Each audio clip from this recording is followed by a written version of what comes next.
അഹങ്കാരമുണ്ടോ ഇല്ലയോ എന്നറിയാനുള്ള ഒരു വഴി ഞാൻ പറയാം.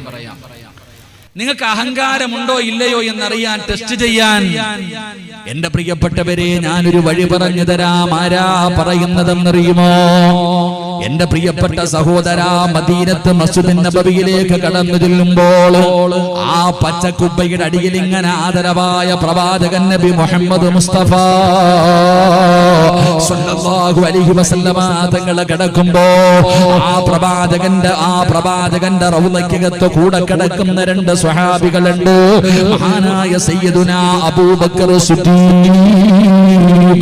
മഹാനായ സയ്യിദുനാ ഉമർ ഇബ്നുൽ ഖത്താബ്.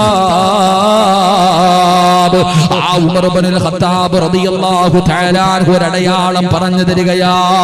എന്റെ പ്രിയപ്പെട്ടവരെ, ഉമർ തങ്ങൾ പറഞ്ഞു തരുന്ന അടയാളം എന്തെന്നറിയുമോ? അല്ലാഹുവിന്റെ പള്ളിയിൽ നിന്ന് സുബഹി